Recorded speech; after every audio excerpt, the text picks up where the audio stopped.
Ben, c'est 43 ans de slogan. Il ne faut pas s'attendre à quelque chose de plus. Moi, je suis désolé. Tant pis pour ceux qui s'attendent à quelque chose de nouveau en écoutant les discours du Père de la Nation. Je dis tant pis pour eux. Peut-être ils ont suffisamment d'organes pour supporter leur déception. Je l'espère pour eux parce que généralement, on a envie d'écouter. On écoute même. Bon, il y en a qui n'écoutent plus du tout. Hein. Il y en a qui sont obligés d'écouter parce qu'ils vont intervenir sur les plateaux. Moi, si je savais pas par anticipation que j'allais intervenir sur le plateau, je n'allais jamais écouter. Mais je n'écoute pas parce que je me dis que voilà un discours performatif, c'est-à-dire qui va amener à un changement de comportement. Oh que non, ce sont des slogans. Et vous savez, si vous êtes un père, vous donnez des ordres à vos enfants et que vos enfants n'obéissent pas, dites-vous, j'ai perdu l'autorité sur ces enfants. C'est clair. C'est-à-dire, vous sortez de la maison, vous dites, toi, tu vas laver les assiettes, toi, tu vas nettoyer la maison, toi, tu vas enlever le linge dehors, ainsi de suite. Et que tu reviens le soir, tu trouves que personne n'a rien fait. Dis-toi, papa, que tu as perdu l'autorité sur tes enfants. Donc, si vous me demandez pourquoi ça ne change pas, je vous dirais simplement que c'est une perte d'autorité. Il faut que les gens qui s'occupent de la jeunesse se rendent bien compte qu'ils ont perdu l'autorité sur la jeunesse. Il marche droit, la soutane portée comme un drapeau, le regard fixé vers un horizon que beaucoup n'osent plus contempler. L'abbé Étienne Bakaba n'est pas un prêtre comme les autres. Il est ce que d'aucuns appellent le mannequin de Jésus. Mais derrière ce surnom, un brin admirateur se cache une voix prophétique, une voix qui fend le silence complice des églises et des palais. À l'aube de la présidentielle de 2025, cette voix résonne plus fort que jamais. Ce prêtre, le visage à découvert, défie un régime qu'il juge trop vieux, trop usé, trop sec pour porter encore les fruits d'une nation vivante. On est fatigué des promesses. Vraiment 43 ans de promesses. C'est pas possible. Vous avez votre femme à la maison pendant 43 ans de vie commune. Vous lui faites des promesses, des promesses, des promesses. Aucune réalisation. Mais un jour au moins, sortez sans rien lui promettre. Et ramenez quelque chose. Ramenez-lui un cadeau. Ramenez-lui un petit quelque chose. C'est ce petit quelque chose qu'on ne voit pas. Nous sommes fatigués des promesses. Les actions ne suivent pas. Si quelques actions il y a eu, peut-être pour être honnête et équilibré dans le traitement, il faut dire que c'est très insuffisant. La demande est tellement forte. Je prends le volet éducationnel. Bon, en termes de propagande, n'est-ce pas? Parce que ce qu'on a reçu au niveau de l'éducation, c'est de la propagande. La création de nouvelles universités, de nouvelles écoles et tout cela. Le résultat, c'est que ces écoles, même celles qui sont de formation professionnelle, ne produisent que des diplômés. Et des diplômés sans expertise, sans compétence. On a appris aux gens à dire, moi je suis docteur, j'ai 3 masters, j'ai ceci. Mais tu sais faire quoi? Rien du tout. Depuis que l'on l'a découvert, l'abbé Bakaba ne mâche plus ses mots. Invité sur Jambo FM 91 lors du Big Morning avec le président Chop Chop, il lâche une phrase qui claque comme un fouet dans l'air moite de Douala. Si vous étiez conseiller de Paul Biya, qu'est-ce que vous deviez lui dire sur ces aspects? Ben, il y a... Bon, conseiller de Paul Biya, je ne le souhaiterais jamais d'ailleurs. Il y a... Moi, je ne m'accroche pas sur les branches sèches. Une métaphore simple, mais lourde de sens. Paul Biya, au pouvoir depuis 1982, est devenu à ses yeux un arbre stérile, incapable de nourrir les espoirs d'un peuple fatigué. À 92 ans, celui que ses partisans surnomment encore le Sphinx est désormais, pour ce prêtre catholique romain, un vestige, un symbole de l'immobilisme. Le dernier vrai remaniement ministériel, je crois que c'était le 2 octobre 2018. Ça fait beaucoup d'années. Entre-temps, il y a des ministres qui sont au poste responsable depuis des vingtaines d'années. Ouais.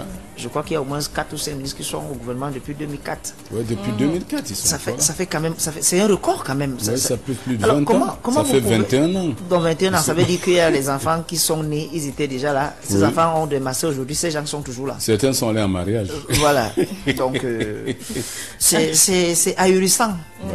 Moi, personnellement, je ne suis pas défectiste, mais je puis vous dire que je ne peux pas professer ce credo de m'imaginer que ces papas qui sont là puissent changer le Cameroun. Ouais. C'est pas possible. Ou alors qu'ils puissent innover.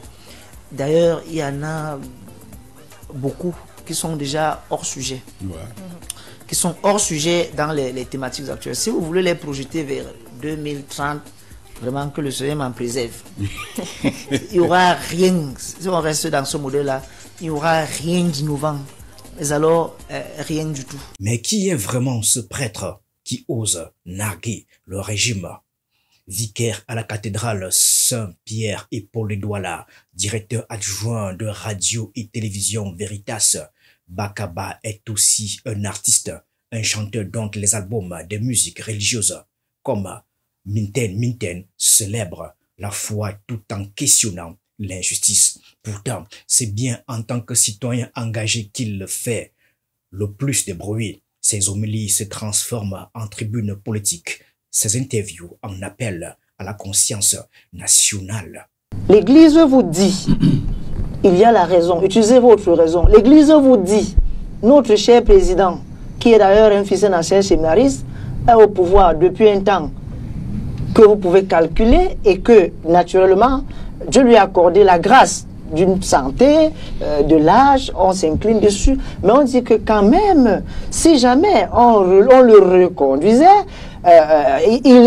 si Dieu lui accordait vie, il gouvernerait le Cameroun jusqu'à l'âge de 100 ans, en tenant compte de l'âge qu'il a maintenant. Et l'archevêque de Douala vous dit, c'est irréaliste. Et moi je dis, c'est surréaliste.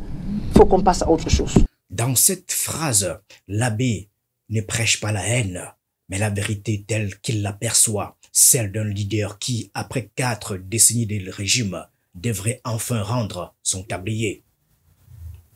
Comme Moïse devant Pharaon, l'abbé Bakaba pointe le chemin de la libération, non pas avec des plaies, mais avec des paroles. Et pourtant, les chefs traditionnels se sont réunis à Yaoundé pour demander à Paul Biya de continuer ce qu'il a commencé il y a 43 ans déjà, de poursuivre ce qu'il fait. Apparemment, les chefs traditionnels semblent bien satisfaits. Vous n'êtes pas d'avis avec eux, mon père?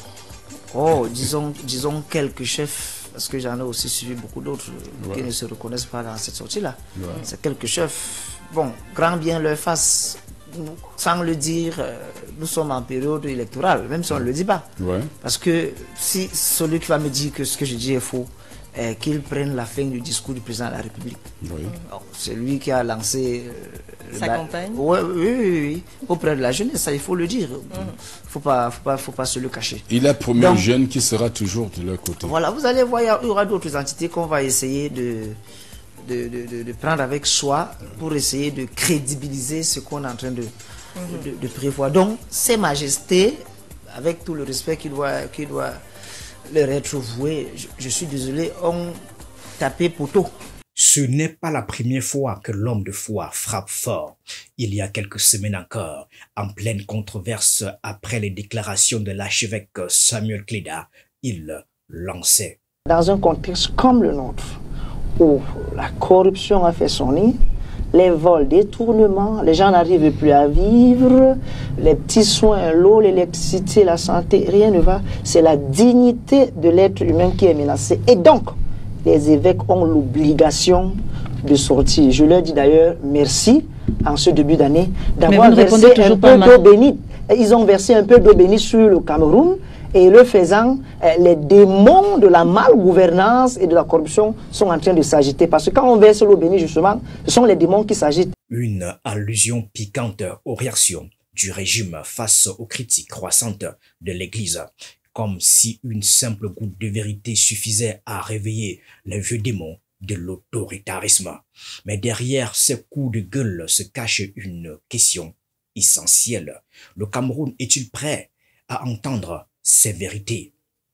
L'abbé Bakaba ne se contente pas de dénoncer, il appelle à un changement profond, à une renaissance politique et spirituelle. Pour lui, 2025 n'est pas juste une élection, c'est une croisée des chemins. Le peuple camerounais devra choisir entre continuer à s'accrocher à cette branche sèche ou oser planter des nouvelles racines. L'Église ici prêche contre le non-respect de la dignité de la personne du président Paul Biya. Ouais. Non-respect de la dignité de la personne humaine. Parce que vous n'allez pas me dire, nous sommes le 12 aujourd'hui, bon, demain, joyeux anniversaire, monsieur le président. Oui, c'est demain, le 13 février. Ça fera quoi, 92, c'est ça? Ouais. Voilà. Donc vous ne pouvez pas dire à... Vous ne pouvez pas amener quelqu'un qui a plus de 90 ans à vouloir mourir au pouvoir et vous dites que vous respectez sa dignité. Dans l'Église sort contre le non-respect de la dignité de la personne. Vous savez, quand on parle de non-respect de la dignité, vous-même, vous pouvez être sujet de ce non-respect. Ouais. Donc vous pouvez vous-même ne pas respecter votre dignité, on vous indexe. C'est-à-dire, il y a des gens qui peuvent vous dire, c'est ma vie, ça ne te concerne pas. Vous avez votre enfant, vous dites, c'est ma vie, ça ne te concerne pas. Il est alcoolique, il est drogué. Non, c'est pas ça. Ouais. Ça me concerne parce que votre manière de faire à la maison, non seulement moi, mais il y a vos petits frères qui sont tout autour. Ouais. Donc votre vie me concerne. Nous sommes gardiens les uns des autres. Dieu dit à Caïn, où est ton frère Abel? Caïn lui dit, suis-je le gardien de mon frère? Oui, tu es le gardien de ton frère. Ouais. Nous sommes gardiens les uns des autres. C'est ça. Donc quand on se rend compte que la vie d'un de nôtres est en péril, nous avons l'impérieux devoir de lui rappeler, vous n'êtes plus sur le bon chemin. Et pourtant, l'abbé Bakaba n'est pas un révolutionnaire armé. Sa seule arme, c'est la parole, la Bible. Une parole qui dérange, une parole qui bouscule, mais une parole qui, comme le sel dans l'évangile, donne du goût à la vie publique. Certains le voient comme un provocateur, un prêtre qui devrait rester dans la sacristie plutôt que sur les plateaux de radio et télé. D'autres, au contraire, l'admirent pour son courage et sa fidélité à la vérité. Je le reprécise, l'Église n'est pas contre une personne, l'Église n'est pas contre un individu, l'Église est contre le non-respect des valeurs. Ici, à l'occurrence, la dignité de la personne humaine qui a aussi droit au repos. Le Seigneur lui-même a prescrit un sabbat sacré. Et il a créé pendant 6 jours, le 7e jour, il s'est reposé. Moi qui suis appelé à être imitateur de Dieu, de par mon travail, de l'œuvre de la création, pourquoi je ne devrais pas me reposer? Une autre parabole encore qui fait écho aux paroles de l'évangile. Tout arbre qui ne porte pas de bons fruits sera coupé et jeté au feu. Mais la question demeure. Le Cameroun est-il prêt à couper cet arbre-là? Paul Biya, malgré son âge et ses critiques, reste un symbole fort pour beaucoup. Le régime tient encore les rênes et l'opposition peine à s'unir autour d'un projet commun. Face à ce dilemme, l'abbé Bakaba reste ferme. Le peuple doit choisir la vie, pas la survie. Alors que l'élection présidentielle de 2025 approche, la voix de l'abbé Étienne Bakaba pourrait bien devenir l'un des catalyseurs du changement. Mais quel prix ce prêtre devra-t-il payer pour son audace? Dans un pays où la dissidence est souvent muselée, la foi seule suffit-elle à la protéger? Une chose est sûre, le mannequin de Jésus ne compte pas s'arrêter là. Et pendant que les branches sèches craquent sous le poids des années, lui continue de marcher droit dans ses bottes, portant la parole comme une lumière dans les ténèbres.